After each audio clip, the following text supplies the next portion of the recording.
منبر پر تشریف فرما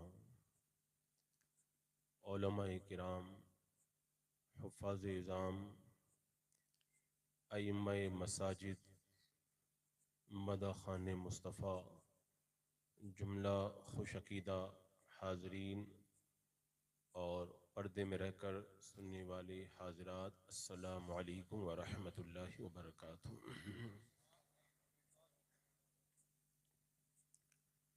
الحمد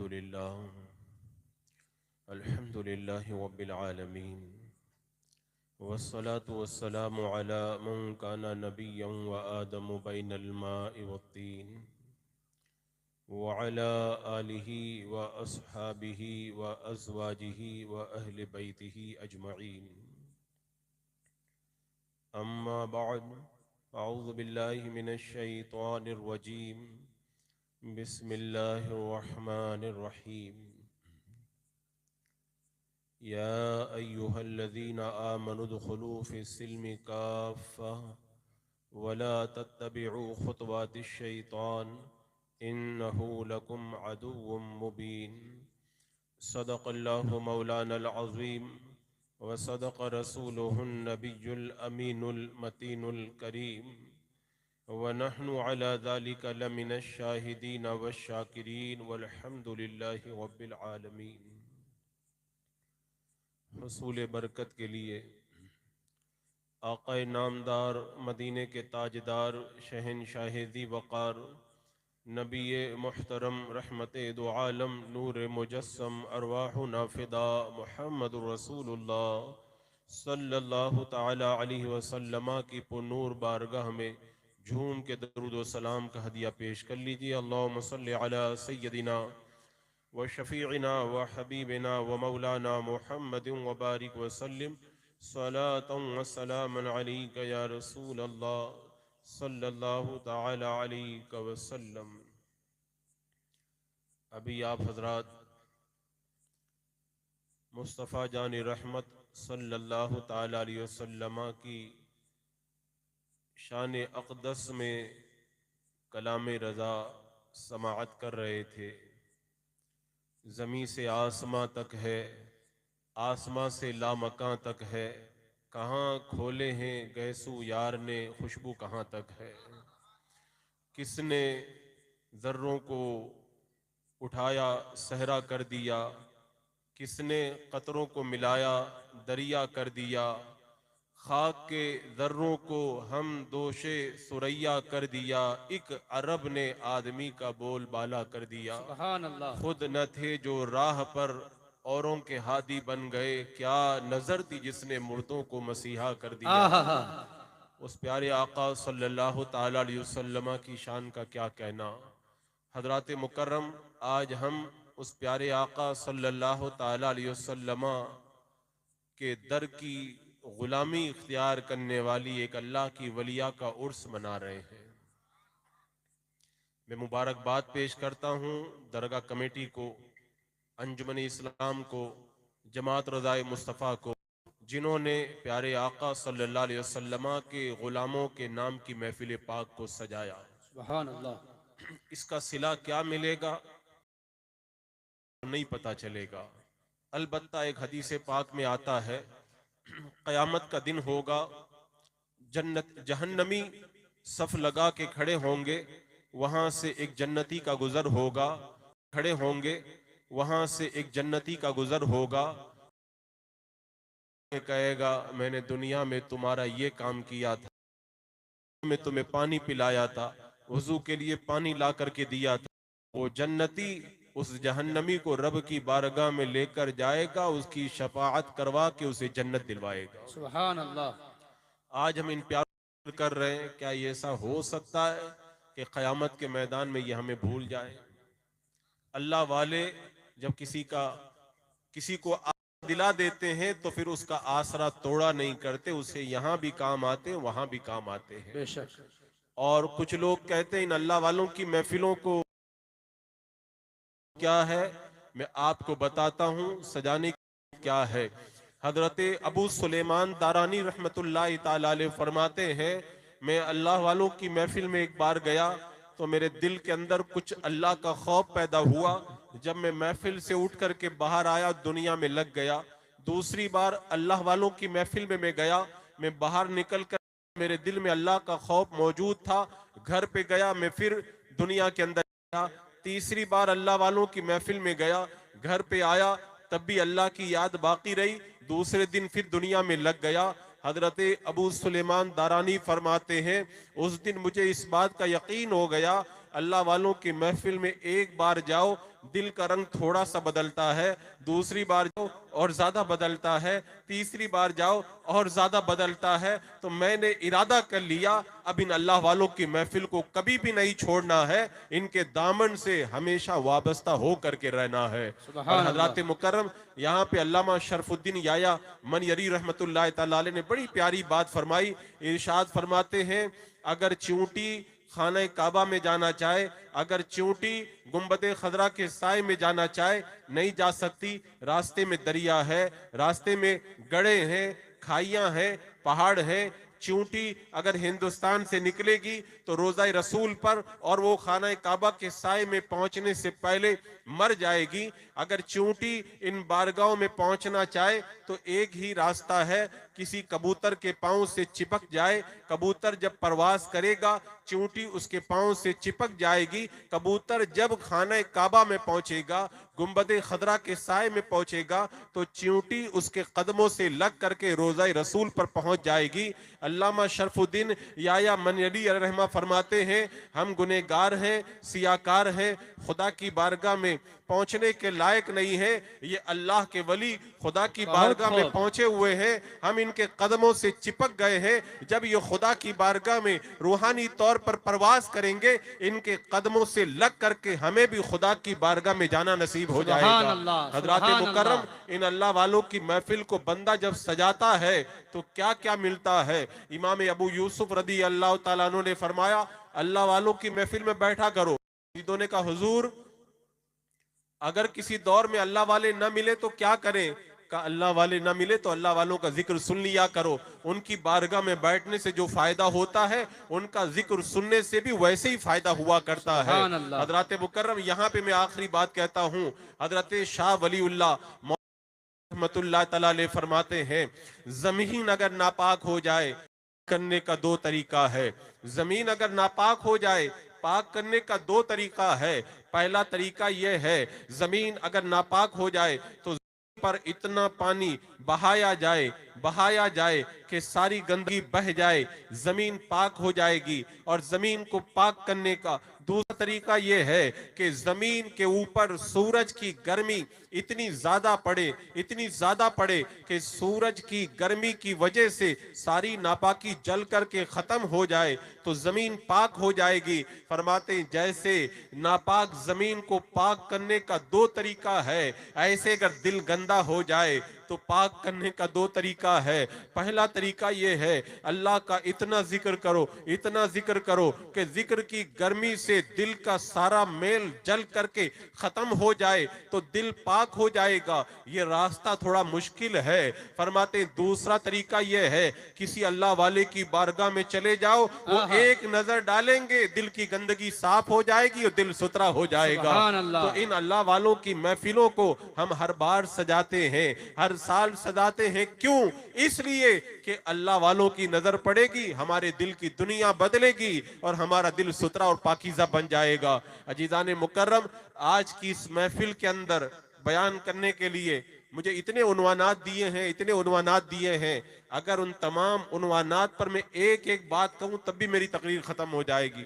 میں یہ کوشش کروں گا اس محفل کے اندر جو فرمائشیں آئی ہیں سب پر تھوڑی تھوڑی دیر گفتگو کروں, ورنہ میرا اپنا ایک مزاج ہے میں تقریر شروع کرتا ہوں اور آخر تک اسی ٹاپک پر بولنے کا میں عادی ہوں.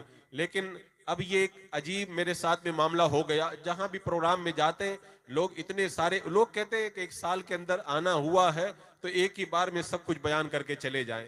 تو میں آپ لوگوں کی خواہشات کا میں احترام کروں گا.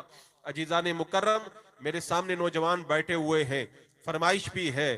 میں آج کی اس محفل کے اندر یہ بات برملا اعلان کے طور پر کہوں گا, اے نوجوانوں اپنی جوانی کو بچاؤ,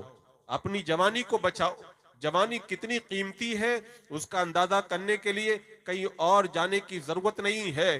قیامت کے میدان میں جب آپ لوگ پہنچیں گے، اللہ تبارک و تعالیٰ آپ کی پوری زندگی کا قیامت کے میدان میں جب حساب لے گا تو ساری زندگی کا حساب تو الگ ہوگا، لیکن جوانی کے بارے میں الگ حساب لیا جائے گا۔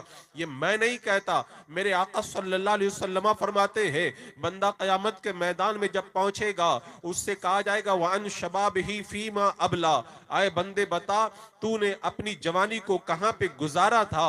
تو نے جوانی کو چائے کے ہوٹل میں گزارا تھا یا مسجد میں بیٹھ کر کے گزارا تھا؟ تو نے اپنی جوانی کو فضول کاموں میں لگایا تھا یا اللہ اس کے رسول کے دین کی اشاعت کے اندر لگایا تھا؟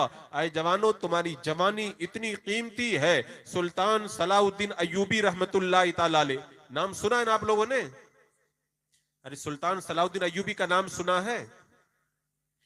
سلطان صلاح الدین ایوبی کا نام اگر پہلے نہیں سنا ہوگا تو اب تو آج کل معاملہ ہی وہی چل رہا ہے۔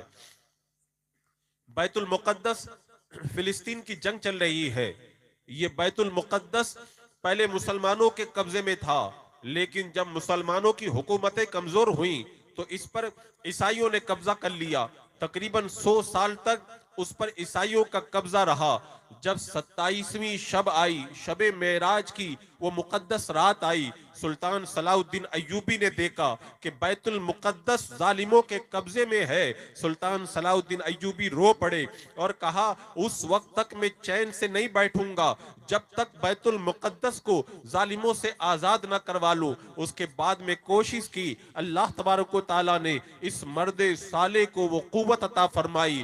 جب اللہ تبارک و تعالیٰ نے بیت المقدس کی فتح کا موقع عطا فرمایا اور پھر 27ویں شب آئی تو سلطان صلاح الدین ایوبی مسجد اقصی کے اندر داخل ہو رہے تھے۔ اب جب جنگ ختم ہو گئی تو عیسائی بڑے بڑے جو جاسوس تھے پکڑ کر کے سلطان صلاح الدین ایوبی کے دربار میں لائے گئے تو ان جاسوسوں نے ایک بات کہی تھی، اے صلاح الدین ایوبی تمہارا ایمان مضبوط ہے، تمہارے فوجیوں کا ایمان مضبوط ہے، تم بیت المقدس کو فتح کر لے گئے، لیکن ہم نے مسلمان نوجوانوں کے اندر ایسا عیاشی کا اور ایسا شراب کا بیج بو دیا ہے، آنے والے دور کے اندر کسی ماں کی کوکھ سے کوئی ایوبی نہیں پیدا ہوگا، کوئی صلاح الدین ایوبی نہیں پیدا ہوگا، کوئی نور الدین زنگی نہیں پیدا ہوگا۔ تو سلطان صلاح الدین ایوبی نے یہ تاریخ ساز جملہ کہا تھا، اگر کسی قوم کو برباد کرنا ہو تو تلوار کی ضرورت نہیں ہے، اس قوم کے نوجوانوں کو عیاشی میں لگا دو،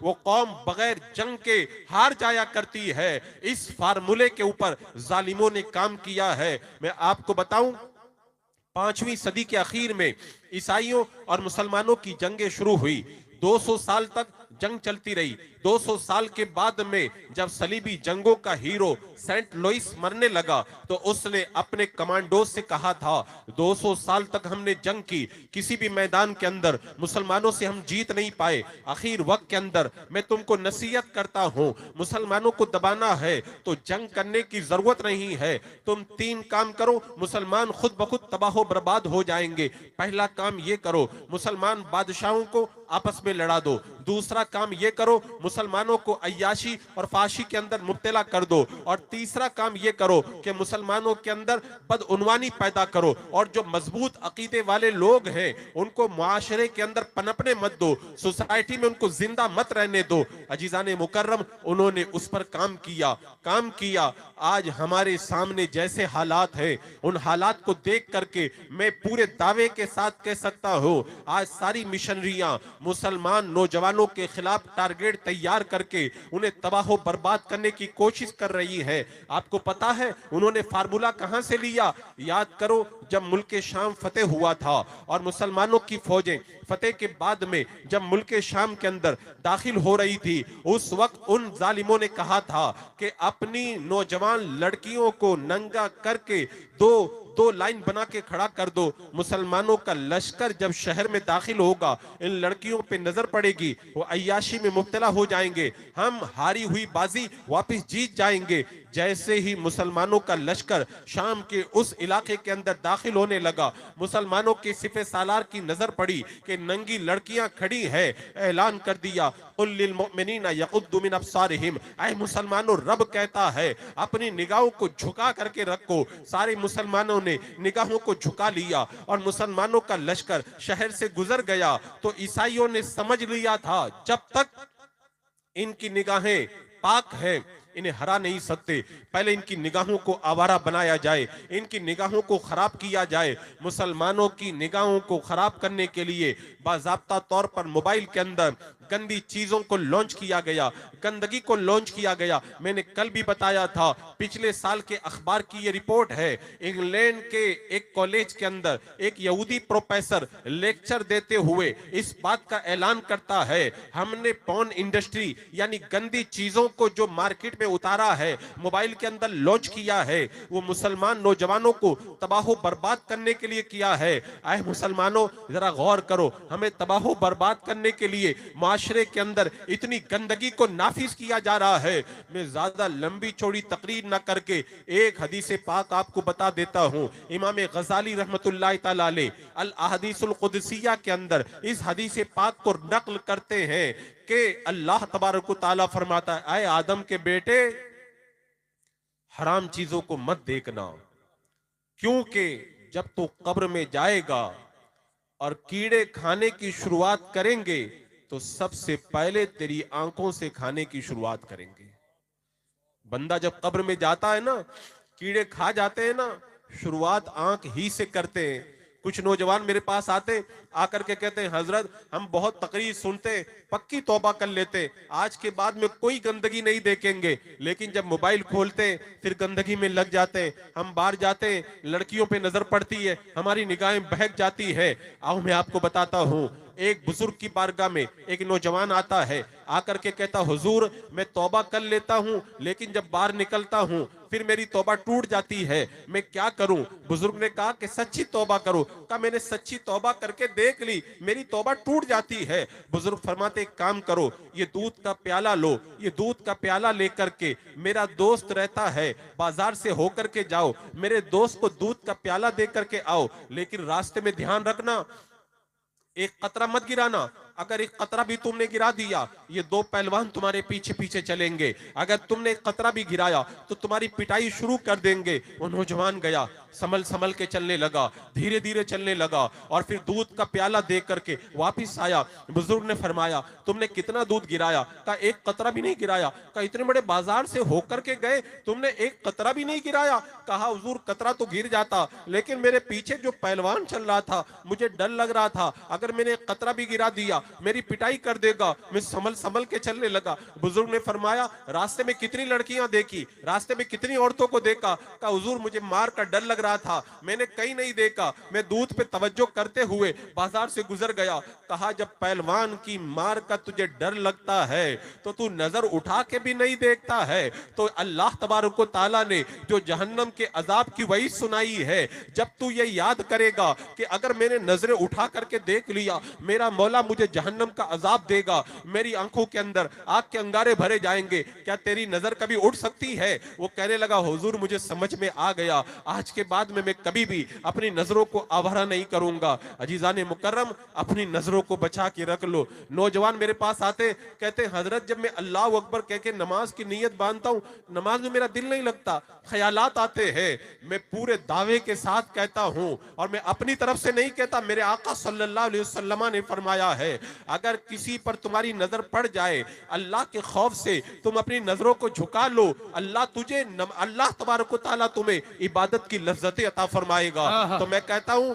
اپنی نظروں کو 40 دن تک گندگی سے بچا لو، اس کے بعد میں مسجد میں آؤ، جب سجدے میں سر رکھو گے نا اتنا مزہ آئے گا، اتنا مزہ آئے گا، دنیا کی ساری دولت قربان کر دو گے لیکن وہ مزہ تمہیں وہ دینا تم کبھی گوارا نہیں کرو گے۔ پہلے اپنی نظروں کو پاکیزہ تو کرو، جب نظریں آوارہ ہو جاتی ہیں تو نماز میں مزہ نہیں آتا ہے، عبادت میں مزہ نہیں آتا ہے۔ میرے آقا نے بتا دیا نظروں کو سترا کر لو، اللہ تمہیں عبادت کی لذت اور حلاوت عطا فرمائے گا۔ اور عزیزان مکرم ایک بزرگ تھے، ایک بزرگ حضرت ابراہیم بن ادھم رضی اللہ تعالیٰ عنہ، ان کی بارگاہ میں ایک بندہ آیا، آ کے کہنے لگا حضور میں بار بار توبہ کرتا ہوں، میری توبہ ٹوٹ جاتی ہے، میں کیا کروں؟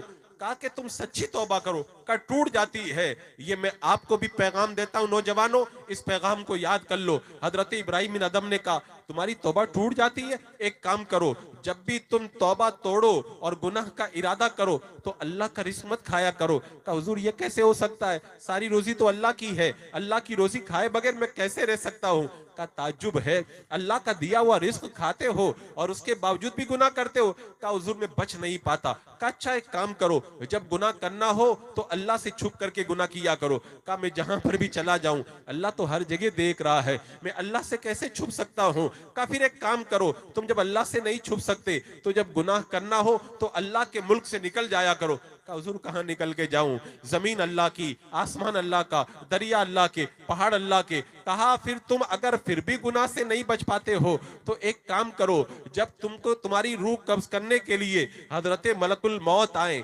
حضرت ملک الموت آئیں تو حضرت ملک الموت سے کہنا میں نے گناہ بہت کر لیے، توبہ کرنے کا موقع دے دو۔ وہ کہنے لگا حضور جب حضرت ملک الموت آ جاتے ہیں تو پھر اس کے بعد میں کسی کو مہلت نہیں ملتی ہے۔ رب فرماتا ہے لا یستقدمون ساعۃ ولا یستاخرون، جب موت کا وقت آ جاتا ہے تو ایک گھڑی نہ آگے ہوتا ہے نہ ایک گھڑی پیچھے ہوتا ہے۔ عزیزان مکرم یہ وقت آپ کا بھی آنے والا ہے، میرا بھی آنے والا ہے۔ آج ہم لوگ جلسے میں بیٹھے ہیں نا، ایک دن آئے گا ہم لوگ اپنی قبر میں ہوں گے۔ آج ہم رات میں جب سوتے ہیں اور صبح میں اٹھتے ہیں تو اپنے کمرے میں ہماری آنکھیں کھلتی ہیں، ایک دن وہ بھی آئے گا جب ہماری آنکھیں کھلیں گی تو ہمارا کمرہ نہیں ہوگا، ہمارا مکان نہیں ہوگا، کیا ہوگا؟ قبر کی چار دیواری ہوگی۔ بندہ اگر سوچے نا تو اس کے بدلنے کے لیے اتنا ہی کافی ہے، ایک جملہ کافی ہے میں کہتا ہوں بدلنے کے لیے۔ آج ہم گھر میں ہیں، کل ہم قبر میں ہوں گے، بس یہی ایک جملہ کافی ہے، 1 گھنٹے کی تقریر کی ضرورت ہی نہیں ہے، یہی ایک جملہ کافی ہے۔ آج ہم گھر میں ہیں، کل ہم قبر میں ہوں گے۔ اگر بندہ اس پہ غور کر لینا، حضرت انس رضی اللہ تعالیٰ عنہ نے اسی لیے فرمایا تھا 2 دنوں کو ہمیشہ یاد کرنا اور 2 راتوں کو ہمیشہ یاد کرنا۔ فرماتے پہلا دن وہ دن جب حضرت ملک الموت تمہاری روح قبض کرنے کے لیے آئیں گے، اس دن کو ہمیشہ یاد رکھنا۔ حضرت ملک الموت تمہاری بھی روح قبض کرنے آئیں گے، میری بھی روح قبض کرنے آئیں گے۔ لوگوں کے دل و دماغ کے اندر موت کا وہ تصور ہے نہیں، اگر وہ تصور پیدا ہو جائے نا، ابھی شب برات گزری ہے، آپ لوگوں نے سنا تھا شب برات کے اندر اللہ تبارک و تعالی حضرت ملک الموت کو سال بھر کے اندر جتنے لوگ مرنے والے ہیں ان سب کا نوشتہ دے دیتا ہے، اور حضرت ملک الموت سال بھر میں جتنے لوگ مرنے والے ہیں اس نوشتے کو لے لیتے ہیں۔ پتہ نہیں اس شب برات کے اندر حضرت ملک الموت کو جو نوشتہ دیا گیا کہیں اس میں میرا اور آپ کا نام تو نہیں شامل کر لیا گیا ہے؟ اگر آپ کا اور میرا نام شامل کر لیا گیا تو ہمیں آج ہی اس پہ غور کر لینا چاہیے، لیکن لوگوں کی توجہ اس پر نہیں جاتی ہے۔ لوگ سمجھتے ہیں حضرت ملک الموت آئیں گے اور روح کو قبض کریں گے اور روح قبض کر کے چلے جائیں گے اور پھر اللہ کی بارگاہ میں پہنچ جائیں گے۔ بہت آسان نہیں ہے، سننا بہت آسان لگتا ہے لیکن بڑا کٹھن وقت ہوتا ہے۔ حضرت عمرو بن عاص رضی اللہ تعالیٰ عنہ فرمایا کرتے تھے اگر کوئی مرنے والا بندہ مل جائے تو پوچھوں کہ مجھے بتاؤ کہ موت کے وقت کیسا لگتا ہے۔ حضرت عمرو بن عاص کے جب انتقال کا وقت آیا ان کے بیٹے نے کہا ابا جان آپ خود ہی تو بتا دیں، آپ خود کہا کرتے تھے موت کے وقت کیسا لگتا ہے، اب تو آپ کا وقت آ گیا ہے، آپ ہی بتا دیں ایسا لگتا ہے۔ حضرت عمرو بن عاص نے کہا بیٹا کیا بتاؤں، ایسا لگ رہا ہے جیسے آسمان میرے سر پہ ٹوٹ پڑا ہے اور سوئی کے ناکے کے برابر جگہ ہے۔ ایک روایت میں آتا حضرت کعب نے بیان کیا اگر اونی کپڑے کے اندر کانٹے دار شاخ کو اندر لپیٹ دیا جائے اور شاخ کو کھینچا جائے تو جیسے رواں نکل جاتا ہے، ایسے ہی حضرت ملک الموت جب ہماری روح کو کھینچتے ہیں، ہمارے ایک ایک بال سے جب روح نکلتی ہے اس وقت کیا تکلیف ہوتی ہے۔ علماء فرماتے موت کے وقت میں حضرت ملک الموت جب روح قبض کرتے ہیں فرشتے مرنے والے بندے کو باندھ کر کے رکھ دیتے ہیں، اگر باندھ کر کے نہ رکھے نا تو جیسے بکرے کو جب ذبح کرتے ہو بکرا تڑپتا ہے ایسے ہی مرنے والا بندہ بھی تڑپنے لگ جائے، لیکن فرشتے باندھ کر کے رکھتے ہیں۔ عزیزان مکرم موت کا وقت کوئی ایسا آسان وقت نہیں ہے، بڑا مشکل وقت ہوتا ہے۔ آسمان سے سیڑھی اترتی ہے، سیڑھی پر حضرت ملک الموت بیٹھے ہوتے ہیں اور مرنے والا بندہ ان کو دیکھتا ہے اور چاروں طرف سے انہیں گھیر کر کے بیٹھ جاتے ہیں فرشتے، اور اس کے بعد میں پاؤں کی طرف سے بندے کی روح کھینچی جاتی ہے اور کھینچ کر کے حلق تک لائی جاتی ہے۔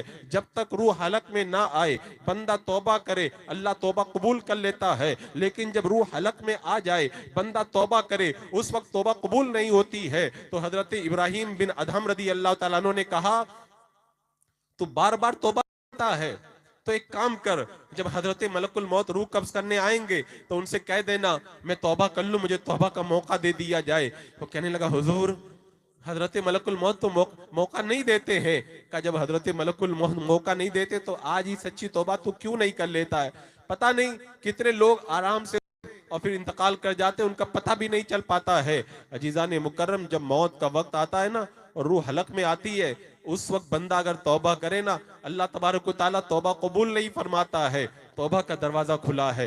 آج رب کی بارگاہ میں آ جاؤ، اگر 100 سال تک گناہ کیے، 100 سال تک خالی ایک بار اللہ کی بارگاہ میں اتنا کہہ دو اے اللہ مجھ سے غلطی ہو گئی، مجھے معاف فرما دے، اللہ تبارک 100 سال کے گنہگار کو معاف فرما دیتا ہے۔ ایک حبشی ہے، میرے آقا صلی اللہ علیہ وسلم کی بارگاہ میں آتے، کہتے ہیں یا رسول اللہ مجھ سے گناہ ہو گیا، اللہ میری توبہ قبول فرمائے گا؟ میرے آقا صلی اللہ علیہ وسلم نے فرمایا اگر تم توبہ کرو گے اللہ تمہاری توبہ قبول فرما لے گا۔ اس حبشی نے کہا یا رسول اللہ میں نے گناہ کیا تو کیا اللہ نے مجھے گناہ کرتے ہوئے دیکھ لیا؟ میرے آقا نے فرمایا ہاں، جب تم نے گناہ کیا نا اللہ نے تجھے گناہ کرتے ہوئے دیکھا، اس نے سنا تو فوراً گھرا اور انتقال کر گیا۔ یعنی میں نے گناہ کیا، اللہ نے مجھے دیکھ لیا، میں اللہ کو جا کر کے کیا منہ دکھاؤں گا؟ اگر بندہ یہی سوچ لینا میں خدا کو جا کے کیا منہ دکھاؤں گا تو بندہ کبھی گناہ نہیں کرتا۔ جب موبائل کھولتے ہو گندی تصویر آتی ہے، کہتے ہیں حضرت کوئی صورت نظر ہی نہیں آتی، بچ ہی نہیں پاتے ہیں۔ میں کہتا ہوں نہیں بچ پاتے ہو، تم وہ گندی تصویر دیکھتے ہو، خدا تمہیں دیکھتا ہے۔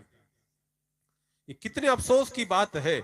آپ اگر اپنے گھر کے اندر اپنے باپ کی جیب سے اگر پیسہ چرانے کے لیے جیب میں ہاتھ ڈال دیں اور باپ اگر دیکھ لے، اپنے باپ کو چہرہ دکھا پاؤ گے؟ اپنے باپ کو چہرہ دکھا پاؤ گے؟ نہیں دکھا پاؤ گے۔ تو باپ اگر چوری پکڑ لے، باپ کو چہرہ نہیں دکھا پاتے، گندگی دیکھتے ہو، خدا کو منہ دکھا پاؤ گے؟ خدا کو منہ دکھا پاؤ گے؟ ہمارے یہاں مسجد کے اندر ایک مرتبہ کلہ میں چوری ہو گئی تھی، چوری ہو گئی، کوئی تالا توڑ کر کے پیسہ اٹھا کر کے لے گیا، تو کیمرے والے کو بلایا گیا، کیمرے والے نے آ کر کے کیمرہ کھولا اور اس کے بعد میں تصویر کو بڑا کر کے دیکھ رہا ہے اور اس کے بعد میں اس کو چھوٹا کر کے دیکھ رہا ہے، سائیڈ میں دیکھ رہا ہے، آگے سے کر کے دیکھ رہا ہے، پیچھے سے کر کے دیکھ رہا ہے۔ وہ کیمرہ مین پورا دن ایسے ہی دیکھتا رہا، چور کیسے آ رہا ہے، کیسے نکل رہا ہے، کیسے تالا توڑ رہا ہے۔ جب میں اپنے کمرے میں گیا میرے دل پہ ایک دھچکا لگا، میں سوچنے لگا خدا نہ کرے جس نے چوری کی ہے وہ اگر اسی گلی کے اندر رہنے والا بندہ ہوگا اور کیمرے میں پتہ چل جائے گا، ساری زندگی وہ یہاں پر سر اٹھا کے نہیں چل پائے گا۔ اگر ایک چوری پکڑی جائے بندہ ساری زندگی سر اٹھا کے نہیں چل پاتا ہے۔ قیامت کے میدان میں ساری مخلوق ہوگی اور ساری مخلوق کے سامنے کھولا جائے گا، یہ اکیلے میں بیٹھتا تھا تو کیا گناہ کرتا تھا، تنہائی میں بیٹھتا تھا تو کیا گندگی کرتا تھا، کیا دیکھتا تھا، کیا گانے سنتا تھا۔ کیا اللہ کی بارگاہ میں منہ دکھا پاؤ گے؟ عزیزان مکرم آج وقت ہے، میں کہتا ہوں ہماری تقریر سے کوئی نہیں سدھرتا ہے، اگر میں 10 تقریر کر کے چلا جاؤں کوئی نہیں بدلے گا۔ اگر بدلو گے تو خود سوچو گے تو بدلو گے، اپنے دل میں جھانکو گے تو بدلو گے، اپنے دل کے اندر جب غور کرو گے تب بدلو گے۔ بنی اسرائیل کا ایک عابد تھا، 20 سال تک اس نے نیک کام کیے، شیطان نے بہکا دیا، گناہ میں لگ گیا، 20 سال تک گناہ کیے۔ ایک دن آئینے کے سامنے جا کر کے کھڑا ہوا، جب اس نے اپنا چہرہ آئینے میں دیکھا سفید بال نظر آیا تو تڑپ گیا۔ آج کل تو بچوں کو بھی سفید بال آ جاتے، اس زمانے میں سفید بال کا مطلب ہوتا تھا اب یہ بوڑھا ہو گیا، مرنے والا ہے۔ اس نے کہا اے اللہ مجھ سے گناہ ہو گئے، میں بوڑھا ہو گیا، اگر تیری بارگاہ میں آؤں تو کیا تو مجھے معاف کرے گا؟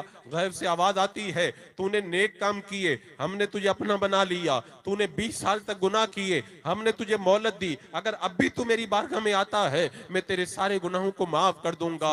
اس یہاں سے کبھی ہم نے کنارہ نہ کیا، پھر بھی تو نے دل آزردہ ہمارا نہ کیا، ہم نے تو جہنم کی بہت کی تجویز لیکن تیری رحمت نے یہ گوارا نہ کیا۔ حضرت انس نے فرمایا تھا نا دو دنوں کو کبھی مت بھولنا. پہلا دن وہ دن جب حضرت ملک الموت تمہاری روح قبض کرنے کے لیے آئیں گے, اس دن کو کبھی مت بھولنا. عزیزان مکرم, وہ دن آنے سے پہلے پہلے اللہ کی بارگاہ کے اندر اپنے گناہوں سے سچی توبہ کر لو. دنیا میں کوئی ہمیشہ کوئی نہیں رہا. جو 400 سال تک زندگی گزارتے رہے وہ بھی مر گئے, اور مرنے کے بعد کوئی نہیں کام آتا ہے, کوئی نہیں کام آتا ہے.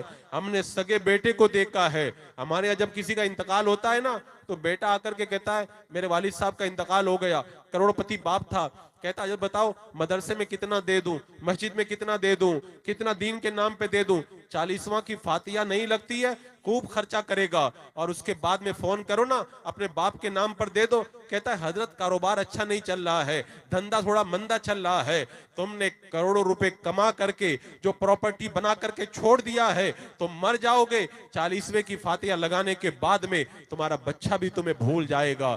جو کرنا ہے خود کر لو, جو کرنا خود کر لو, بعد میں کوئی کچھ نہیں کرتا ہے. ہم نے تو لاک ڈاؤن میں لوگوں کو دیکھا ہے, لوگ اپنے سگے باپ کے جنازے کو ہاتھ لگانے کے لیے تیار نہیں تھے. عزیزان مکرم, حضرت ابراہیم بن ادہم رضی اللہ تعالیٰ عنہ نے کہا اگر گناہ کرنا ہے تو پھر حضرت ملک الموت سے موت کے وقت اجازت لے لینا کہ توبہ کی موقع دے دو. کا موقع نہیں دیتے. حضرت ابراہیم بن ادہم نے کہا ایک کام کرو, جب منکر نکیر قبر میں آئے نا تو ان سے کہنا کہ مجھے تمہارے سوالوں کا جواب نہیں دینا ہے. کہ ان کو تو جواب دینا ہی پڑے گا. کہ اچھا جب قیامت کے میدان میں جاؤ نا, اللہ تبارک و تعالیٰ تم سے حساب لینا, تب کہہ دینا کہ میں جہنم میں نہیں جانے والا ہوں. کہ اللہ تعالیٰ حکم دے گا تو جہنم سے کون بچ پائے گا. حضرت ابراہیم بن ادہم نے کہا جب اللہ کی روزی کھاتے ہو, اللہ کے ملک میں رہتے ہو, اللہ سب دیکھ رہا ہے, حضرت ملک الموت کو ٹال نہیں سکتے, منکر نکیر سے بچ نہیں سکتے, اللہ جہنم میں ڈالے تو تم نجات اپنے آپ کو پانے کا تم حقدار بنا نہیں سکتے, تو کس منہ سے کہتے ہو گناہ کرتا ہوں پھر اس کے بعد توبہ توڑ دیتا ہوں, میں بار بار توبہ توڑ دیتا ہوں. وہ کہنے لگا حضور مجھے بات سمجھ میں آ گئی, اب میں اللہ کی بارگاہ میں سچی توبہ کروں گا. عزیزان مکرم, اے نوجوانوں, آج وقت ہے, آج وقت ہے, اپنے آپ کو آج بدل لو, آج بدل لو. ورنہ بوڑھے لوگ ہمارے پاس آ کر کے روتے ہیں کہ حضرت ہم جوانی میں تھے, ہمیں کسی نے سمجھایا نہیں, ہماری جوانی برباد ہو گئی. بڑھاپے میں تم بھی جا کر کے اپنے امام کے پاس رو گے. اس سے پہلے پہلے کہ بڑھاپا آئے, اپنی جوانی کے اندر اپنے مولا کو راضی کر لو. حضرت انس نے کہا تھا نا 2 دنوں کو کبھی مت بھولنا. پہلا دن وہ دن جب حضرت ملک الموت روح قبض کرنے آئیں گے. آپ کو معلوم ہے جب بندے کی روح قبض کی جاتی ہے, حدیث پاک میں آتا ہے, روایت میں آتا ہے, اگر مرتے وقت میں بندے کے ماتھے پہ اگر پسینہ آ جائے, آنکھوں میں آنسو آ جائیں, اور اگر ناک کے نتنے پھیل جائیں, یہ اللہ کی رحمت کی نشانی ہے. کیونکہ بندہ جب انتقال کرتا ہے تو مرنے سے پہلے پہلے جنت میں اس کا ٹھکانہ اس کو دکھا دیا جاتا ہے. سبحان اللہ. بندہ جب جنت میں ٹھکانہ دیکھتا ہے تو بہت افسوس ہوتا ہے, میں نے اتنے گناہ کی, اللہ نے میری جنت تیار کر کے رکھی ہے. آنکھوں میں آنسو آ جاتے ہیں, شرمندہ ہوتا ہے, پسینہ آتا ہے, ناک کے نتنے پھیل جاتے ہیں. اور اگر موت کے وقت میں منہ سے جھاگ نکلنے لگے, گلے سے اونٹ کی طرح آوازیں آنے لگے, اور اگر موت کے وقت میں چہرے کا رنگ بالکل ختم ہو جائے, خراب ہو جائے, تو سمجھ جاؤ اللہ کے عذاب کی نشانی ہے. مرتے وقت میں بندہ دیکھتا ہے کہ جہنم میں میرا عذاب میرے لیے تیار کر کے رکھا گیا ہے, وہ اس وقت اس کی حالت خراب ہو جاتی ہے, میں تو برباد ہو گیا. عزیزان مکرم, آج میں تقریر کر رہا ہوں نا, آج میں تقریر کر رہا ہوں, آپ سن رہے ہیں, لیکن وہ دن آئے گا جب یہ سب چیزیں اپنی نگاہوں سے آپ دیکھیں گے, لیکن اس وقت کچھ نہیں کر پائیں گے. آج آپ بہت کچھ کر سکتے ہیں, بہت کچھ کر سکتے ہیں, آج آپ بہت کچھ کر سکتے ہیں. اسی لیے حضرت عمر نے کہا کہ روزانہ اپنے اعمال کا وزن کیا کرو. کیوں؟ آج اگر اعمال کا وزن کرو گے, نیکیاں کم ہوگی تو زیادہ کر سکتے ہو, لیکن جب مر جاؤ گے پھر اعمال کا وزن کرنے سے کوئی فائدہ نہیں ہوگا, پھر جنت یا جہنم کا فیصلہ ہوگا. اور حضرت انس کہتے ہیں پہلا دن تو حضرت ملک الموت والا مت بھولنا, اور دوسرا دن وہ مت بھولنا جب اللہ کی بارگاہ میں پیشی ہوگی. پیشی ہوگی نا, میری بھی پیشی ہوگی, آپ کی بھی پیشی ہوگی. لوگوں کو پتہ ہی نہیں ہے کتنا مشکل وقت ہوگا. حضرت شیخ ابو طالب مکی نے وہ نقشہ کھینچا ہے قوت القلوب کے اندر. جب اللہ کی بارگاہ میں پیشی ہوگی نا تو اس وقت اللہ تعالیٰ حساب لے گا. کیسا حساب لے گا معلوم ہے؟ ارے اگر کوئی قتل کر دے اور دوسرے دن اس کو جج کے سامنے لے جانا ہو, پوری رات نیند نہیں آتی ہے, بندہ ایک گناہ کر لے جج کے سامنے جاتے ہوئے ڈرتا ہے، جس نے 50 سال گناہ کیے خدا کی بارگاہ میں جائے گا تو اس کا کیا بنے گا؟ اللہ تبارک و تعالیٰ ہر سانس کا حساب لے گا۔ رب فرمائے گا تو نے یہ سانس لیا تو کیا کیا، جب سانس باہر نکالا تو کیا کیا، جب سانس اندر گیا تو کیا کیا، جب سانس باہر آیا تو کیا کیا۔ اس پورے مجمع کے اندر ایک بھی ایسا بندہ ہے جو خدا کی بارگاہ کے اندر اپنی زندگی کے 5 منٹ کا حساب دے پائے؟ 5 منٹ کا حساب دینا کسی بندے کے بس کی بات نہیں ہے۔ کیا رب پوچھے گا تو یہی کہو گے اے اللہ جب میں نے سانس لیا تو گانا سن رہا تھا، میں مووی دیکھ رہا تھا، فلم دیکھ رہا تھا؟ اللہ کی بارگاہ کے اندر کیا بندہ یہی جواب دے گا؟ عزیزان مکرم، بڑا مشکل وقت ہوگا، ایک ایک بندے سے اللہ تبارک و تعالی حساب لے گا۔ حضرت عبداللہ بن مبارک رضی اللہ تعالیٰ عنہ کا انتقال ہوا، لوگوں نے خواب میں دیکھا، پوچھا رب نے تمہارے ساتھ میں کیا کیا؟ کہ اللہ کی بارگاہ میں میری پیشی ہوئی تو رب نے فرمایا تو نے بد مذہب کو مسکرا کے دیکھا تھا، اس جرم کے اندر اللہ تبارک و تعالیٰ نے مجھے 3 سال تک اپنی بارگاہ میں کھڑے رکھا۔ اگر ایک مرتبہ بد مذہب کو مسکرا کر کے دیکھ لو، اللہ تبارک و تعالیٰ 3 سال تک اپنی بارگاہ میں کھڑے رکھتا ہے، تو جو بندہ بد مذہبوں سے ملتا ہے، ان سے دوستی کرتا ہے، ان سے تعلقات رکھتا ہے، ان کے ساتھ میں کھاتا ہے، ان کے ساتھ میں شادی بیاہ کرتا ہے، ان کے ساتھ میں یارانہ گانٹتا ہے، خدا کی بارگاہ میں جائے گا، رب پوچھے گا میرے دشمنوں کے ساتھ میں تم نے تعلق رکھا؟ اللہ کی بارگاہ میں کیا جواب دو گے؟ اور یہاں تو بندہ بہانے بلا لیتا ہے، خدا کی بارگاہ کے اندر جب بندہ پہنچے گا تو خدا کی بارگاہ میں جانے کے بعد میں کیا جواب دے پائے گا؟ اللہ کی بارگاہ میں حاضری کتنا مشکل ہے میں بتاؤں۔ رات کا وقت ہے، ایک بچہ اٹھا اور اٹھ کر کے پریشان ہو گیا، باپ نے پوچھا کہ بیٹا تم پریشان کیوں ہو؟ تو بیٹے نے کہا ابا جان کل جمعرات ہے، پورے ہفتے کے اندر استاد جو پڑھاتے ہیں جمعرات کے دن سنتے ہیں اور مجھے سبق یاد نہیں ہے، مجھے کل استاد ماریں گے اس لیے مجھے نیند نہیں آ رہی ہے۔ باپ رونے لگ گیا، بیٹا نے کہا ابا جان آپ کیوں رو رہے ہیں؟ تو باپ بولا کہ بیٹا تجھے ہفتے بھر کا سبق یاد نہیں، تو استاد کی مار سے اتنا ڈر رہا ہے، 70 سال ہو گئے میں گناہ کر رہا ہوں، تیری بات سن کر کے مجھے یاد آیا میں اللہ کی بارگاہ میں 70 سال کا حساب کیسے دوں گا، اور پھر اللہ کی بارگاہ کے اندر میں کیا منہ لے کے جاؤں گا؟ آپ کو معلوم ہے 40 سال والے لوگ سن لیں، قیامت کے میدان میں اچھا میرے آقا علیہ السلام نے ارشاد فرمایا جس کی عمر 40 سال کی ہو جائے اور اس کے گناہ اس کی نیکیوں سے زیادہ ہوں، وہ جہنم میں جانے کی تیاری کر لے۔ 40 سال والے آج جا کے حساب لگا لینا، نیکیاں زیادہ ہیں یا گناہ زیادہ ہیں؟ اگر گناہ زیادہ ہیں تو جہنم کا عذاب تیار ہے، آج ہی سے نیکی کا ماحول بنا لو۔ اور 60 سال والے سن لے، قیامت کے میدان میں کہا جائے گا کہاں ہیں 60 سال والے، آ جاؤ، تم نے بچپن دیکھا، جوانی دیکھی، بڑھاپا دیکھا، تم کس کا انتظار کر رہے تھے؟ تم کس کا انتظار کر رہے تھے؟ 60 سال والے آج موقع ہے، اللہ کی بارگاہ میں آج توبہ کر لے، پھر مرنے کے بعد میں مہلت نہیں ملے گی۔ آپ کو معلوم ہے بندہ جب مر جاتا ہے نا تو تمنا کرتا ہے کاش اللہ تبارک و تعالیٰ مجھے 2 منٹ کے لیے دنیا میں بھیج دے، میں اللہ کی بارگاہ میں توبہ کر کے آ جاؤں، لیکن اس سے کہا جاتا ہے قدرت کا یہ دستور ہے جو دنیا سے چلا جاتا ہے دوبارہ اس کو دنیا کے اندر نہیں بھیجا جاتا ہے۔ حضرت عبداللہ بن عمر رضی اللہ تعالیٰ عنہ ایک قبر کے پاس سے گزر رہے تھے، اترے اور 2 رکعت نماز پڑھی اور آگے چلے گئے۔ غلام نے پوچھا کہ حضور بات سمجھ میں نہیں آئی، آپ جا رہے تھے، جاتے جاتے آپ اترے اور اتر کر کے آپ نے 2 رکعت نماز پڑھی اور نماز پڑھ کر کے آپ آگے بڑھ گئے، آخر بات کیا ہوئی؟ تو حضرت عبداللہ بن مبارک نے کہا میں نے سنا ہے بندہ قبر میں تمنا کرتا ہے کاش 2 رکعت نماز پڑھنے کا موقع مل جائے، تو اس کو تو موقع نہیں ملا، اللہ تبارک و تعالیٰ نے مجھے تو موقع عطا فرمایا ہے، میں نے سوچا میں موقع کا فائدہ اٹھاؤں تو میں نے اتر کر کے 2 رکعت نماز پڑھ لی۔ آپ کو معلوم ہے نا آپ یہاں پر بیٹھے ہوئے قبر میں جو لوگ دفن ہو گئے نا تمنا کرتے کاش ہم کو 5 منٹ کا موقع مل جائے، 5 منٹ کا۔ آج 5 منٹ کی ہمارے پاس کوئی قدر نہیں ہے، فیس بک پر واٹس ایپ پر ہم لوگ برباد کر دیتے۔ نوجوان لوگ میرے پاس آتے آ کے کہتے حضور حالات بڑے خراب ہیں، مسلمانوں پہ بڑا ظلم ہو رہا ہے، مسلمانوں پر بڑا ظلم ہو رہا ہے، دعائیں کر رہے ہیں، دعائیں قبول نہیں ہوتی ہے، کیا کریں؟ حضرت ابراہیم بن ادہم رضی اللہ تعالیٰ عنہ جب بصرہ میں گئے نا تو بصرہ والوں نے کہا حضور حاکم بڑا بادشاہ بڑا ظالم ہے، دعا کر دے وہ مر جائے۔ حضرت ابراہیم بن ادم نے کہا اگر میں دعا کر دوں گا وہ مر جائے گا، دوسرا آئے گا وہ بھی ظالم ہوگا تو کیا کرو گے؟ بصرہ والوں نے کہا حضور پھر ہم لوگ کیا کریں؟ آپ نے فرمایا تم لوگ نیک بن جاؤ، اللہ تمہیں نیک بادشاہ عطا کر دے گا۔ سبحان بصرہ والے اللہ، نیک بن گئے، اللہ نے ان کو نیک بادشاہ عطا فرما دیا۔ سبحان بصرہ اللہ، والے کہنے لگے حضور آپ نے بڑا کرم کیا، ہمیں ایسا نسخہ بتا دیا، اور یہی نسخہ میں آپ کو بتاتا ہوں۔ ظالم کچھ نہیں کر سکتا، ظالم حکومت تمہارا کچھ نہیں بگاڑ سکتی۔ ہم گنہگار ہوئے، اللہ نے عذاب بنا کر کے ہمارے اوپر ان کو مسلط کر دیا ہے، اگر ہم آج نیک بن جائے نا اللہ تبارک و تعالیٰ آج اچھے بادشاہ ہمیں عطا فرما دے گا، آج عطا فرما دے گا۔ یہ ہمارے گناہوں کی سزا ہے۔ حضرت موسیٰ علیہ السلام سے قوم نے پوچھا تھا، بیہقی شریف کی روایت ہے کہ اللہ ہم سے راضی ہو یا اللہ ہم سے ناراض ہو تو پتہ کیسے چلے گا؟ حضرت موسیٰ علیہ السلام نے اللہ کی بارگاہ میں عرض کیا مولا میری قوم پوچھ رہی ہے تو راضی ہوتا ہے یا ناراض ہوتا ہے تو پتہ کیسے چلے گا؟ رب نے فرمایا جن سے میں راضی ہوتا ہوں انہیں اچھا بادشاہ دے دیتا ہوں، اور جن سے میں ناراض ہوتا ہوں ان کو ظالم بادشاہ دے دیتا ہوں۔ اے مسلمانوں اپنے دل پہ ہاتھ رکھ کر کے بتاؤ اللہ ہم سے راضی ہے کہ ناراض ہے؟ اللہ ہم سے راضی ہے کہ ناراض ہے؟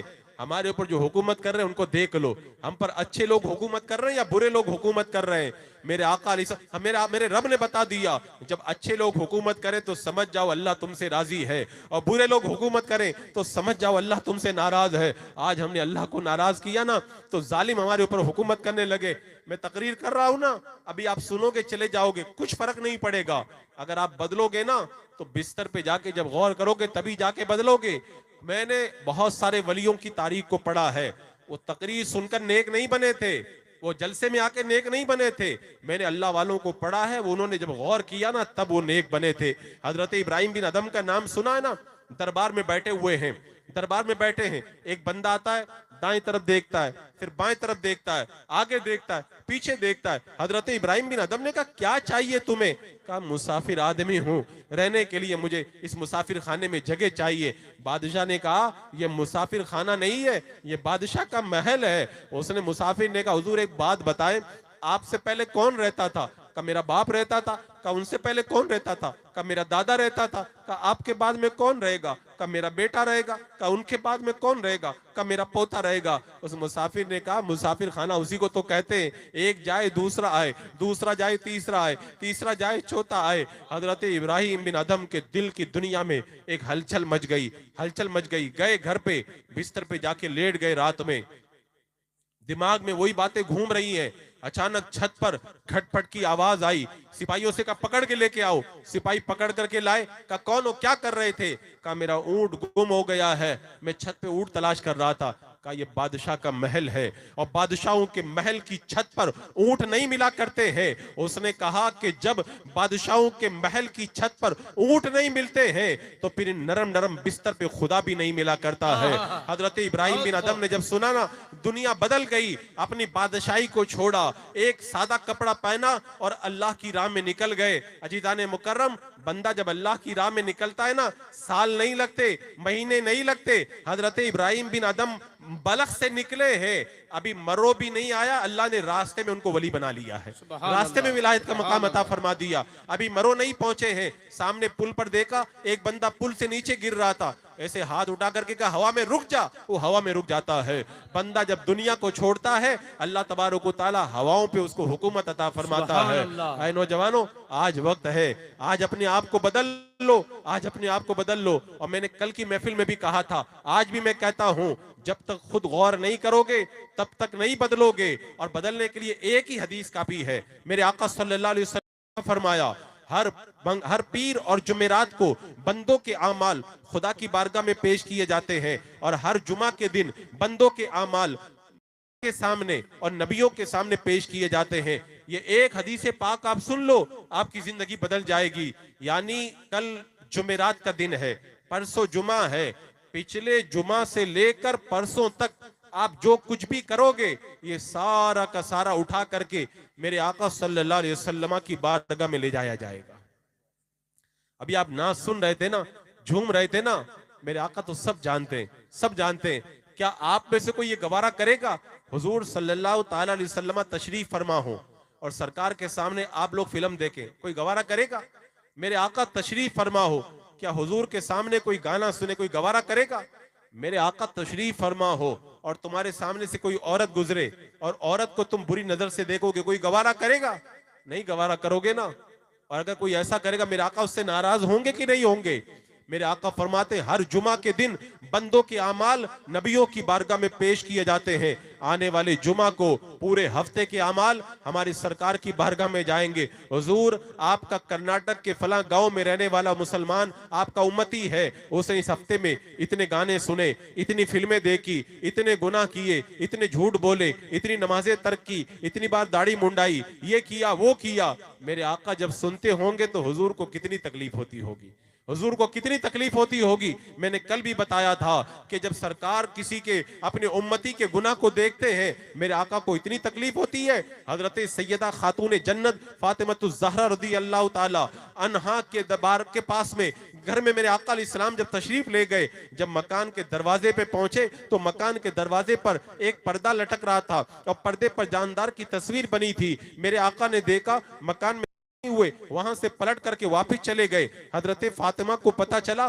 حضرت فاطمہ رونے لگی۔ حضرت ابو رافع گئے، حضرت فاطمہ کو روتے ہوئے دیکھا۔ میرے آقا کہتے آپ گئے تھے فاطمہ کے پاس میں، واپس چلے آئے، بات کیا ہے؟ میرے آقا نے فرمایا جاندار کی تصویر والا پردہ تھا اس لیے میں واپس چلا آیا ہوں۔ اے مسلمانوں مجھے بتاؤ، اگر خاتون جنت کے دروازے پر جاندار کی تصویر والا پردہ لٹک رہا ہو، میرے آقا اپنی بیٹی کے گھر پہ نہیں جاتے؟ کون بیٹی؟ وہ بیٹی جس کے بارے میں میرے آقا فرماتے ہیں میری بیٹی فاطمہ میرے جگر کا ٹکڑا ہے۔ ہم جگر کے ٹکڑے تو نہیں ہے۔ میرے آقا نے فرمایا میری بیٹی فاطمہ انسانی شکل میں حور ہے، میری بیٹی فاطمہ جنتی عورتوں کی سردار ہے۔ اتنی پیاری بیٹی میرے آقا کے پاس آتی، میرے آقا اٹھ کر کے استقبال کرتے۔ میرے آقا مدینے سے باہر جاتے اپنی بیٹی سے مل کر جاتے، مدینے میں آتے اپنی بیٹی سے پہلے ملاقات کرتے۔ اتنی پیاری بیٹی کے مکان میں گئے، جاندار کی تصویر دیکھ لی، میرے آقا مکان میں نہیں گئے۔ ہم اگر موبائل میں تصویر دیکھیں گے، اگر ہم گندگی دیکھیں گے، کیا آقا ہمارے گھر آئیں گے؟ کیا آقا ہمارے گھر آئیں گے؟ ہم کہتے ہیں نا کہ سنا ہے آپ ہر عاشق کے گھر تشریف لاتے ہیں، میرے گھر میں بھی ہو جائے چراغاں یا رسول اللہ۔ اگر حضور کو بلانا ہے نا، تصویریں اپنے مکان سے باہر کر دو، موبائل میں گندگی دیکھنا بند کر دو، فضول کاموں سے بچ جاؤ، تب آقا تشریف لائیں گے۔ حضور معلوم ہے کس کے گھر میں آتے ہیں؟ جو حضور سے پیار کرتا اسی کے گھر میں آتے ہیں۔ سبحان اللہ۔